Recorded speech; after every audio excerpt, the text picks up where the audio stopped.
disasters related to national disaster relief. Unconventional maritime thing. Okay, thank you. So I mean the three speakers already presented their views, and now we come to the Q&A. And please, I mean, not only mention your name and also countries, but also please make a very short sentence. Yeah, I mean, without any because usually in particular ASEAN countries, yeah, in particular again Indonesian, usually I mean before they ask their questions, they raise their question. I mean, they initiate it with the history or something like that. Yeah. So please, I mean, raise your hand. Yes, please. Yes, please. You're the first person. Yes, please.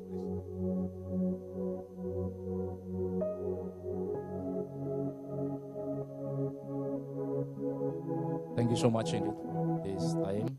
As I mentioned from the beginning, the presentation really strengthened our idea and amplify our perspective. I really a bit concerned about the initiatives of MDA. When we are talking about solidity for ASEAN, of course, sometimes we think that the unity is very important for the common perspective. However, when we come to the national interests, whether vital interests, important interests, marginal interests, or even survival interests. So, of course, that's unintentionally and intentionally, or perhaps directly or indirectly, will be different. That's something that we couldn't avoid for their purpose. So dealing with the initiatives of MDA that you mentioned before, there are many advantages and disadvantages, of course.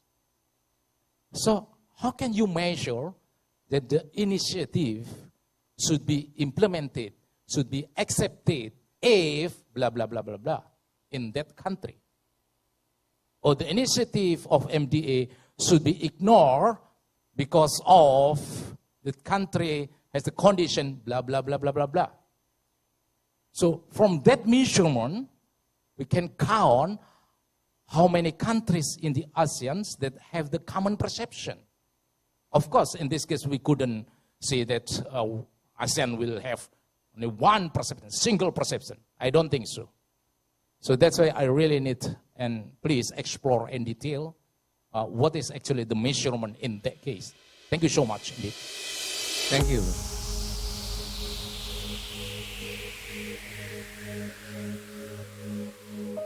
I thought we'll be gathering 3 questions like session 1. Have a little more time to buy. Thank you for the great questions. I do agree that there should be a criteria to assess each of the MDA initiative, and the criteria could be different among ASEAN members, right? And then the criteria could also for the offering countries and also for the offered countries. That is something that I do agree. And actually in the presentations, I did mention some of the criteria that I think the offering countries and the offered countries should have, such as the offering should be aiming at inclusive participations, such as it could, the second one is transparent in terms of communications about the technicality, functional of it, and transparent about the usage of it. So, and then the third, it has to be compatible, right? And coordinated, because right now they are still a little bit separated. There are so many efforts going on at once with overlapping content. So sometimes we don't know which one to choose. So these criteria could be the beginning. And from that, dialogues and exchanges and communications and research are always and trial and errors are always the way forward to detect to come up with a more concrete set of criteria. So, Brigadier General, don't want to. Do you have any?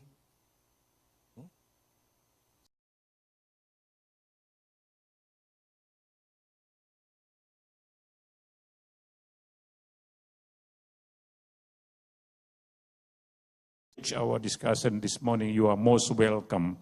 The floor is yours, but before that, I would like to remind you to identify you and the organization you represent before taking up the floor. And the floor is now open for participants. I don't expect that the governor will also pose questions. Thank you.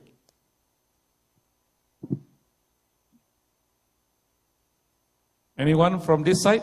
Oh, please.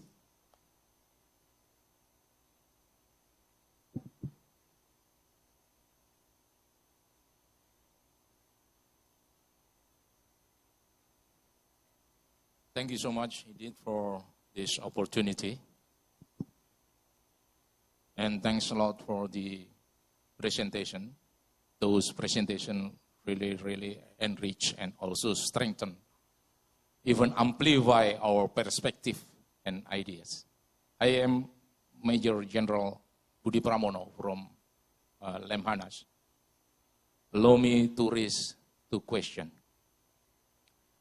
The first one, given to the polarity of ASEAN, if I may divide it into 4 big parts, those countries who take part to the America, those countries who take side to the China, those countries who steady like the rock as non-block, and those countries really firm in the corridor of confusion, in the corridor of bewilderment.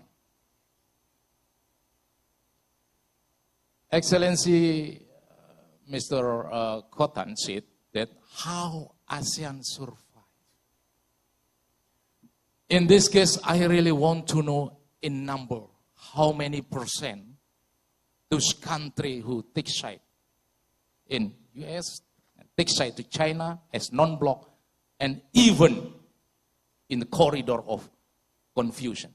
This is very important to us, how to calculate how strong, how solid ASEAN in the future in terms of facing the next and dynamic threat in the future. That's the first one. The second one, also given from the 7 ASEAN outlook.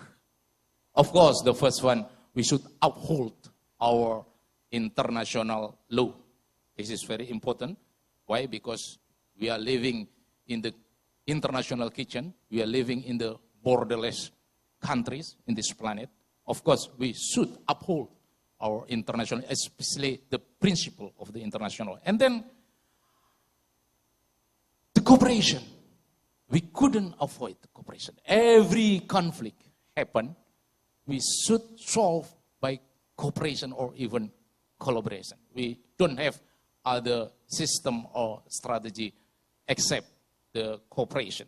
After the cooperation, of course, in this case, no matter how high the escalation in this regional, but we should avoid it. That's very important. And other thing that needed is please consult to the other country. Perhaps the other country. You may proceed with your question, General. Yes, that's 7 ASEAN outlook. My question is, do you know actually who is or what is or how those superpowers reply, answer, and then take action for our 7 ASEAN outlook? This is very important because we should know exactly to whom we deal to. If we do not know that how ASEAN deal to whom, so for what? How we can calculate in this matter? This is very important. Thank you so much indeed. Thank you. I would presume that your question is directed to the three speakers, but they are free to respond to your question. Please, for those speakers. Thank you. Thank you.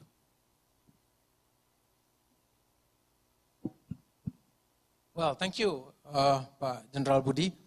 On the first question, so I think,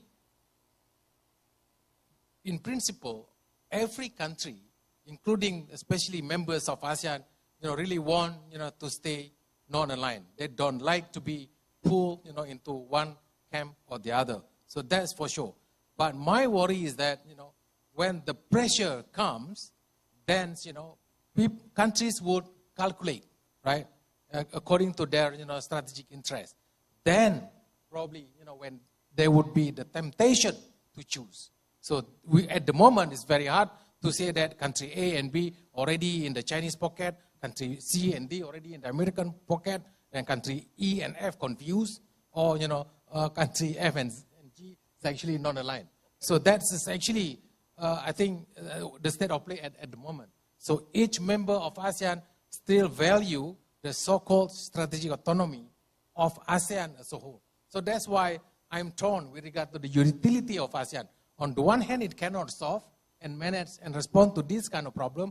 On the other hand, this collectivity within ASEAN actually provide, the possibility for member states to actually deal with the pressure from the outside.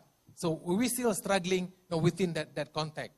So when you see, for example, only 2 countries in ASEAN, treaty allies of the US, Philippines and Thailand. Even for Philippines and Thailand, I'm quite sure there are Philippines delegate and Thai speakers here, would of course value the autonomy. They don't want to be basically told what to do, and then they would define their own interest by themselves. That, I think, probably preferable for even allies of the great powers. On the second one, I'm not sure I understand the 7 outlook. But the only outlook that I understand is basically the Indo-Pacific outlook. Well, all the major powers, all the great powers, already pay support or say support, or probably you can say lip service. But nevertheless, they basically all support the Indo-Pacific outlook, that ASEAN come out with, because they do understand the so-called quote-unquote neutrality of ASEAN works in the best of interest of every great powers. So I don't think, even China and US, will benefit if ASEAN, get divided. So at the end, united ASEAN serve, the strategic interests of great powers. So because they do need, this region not to be dominated by any hegemonic power. So that's basically my take on where we are at the moment.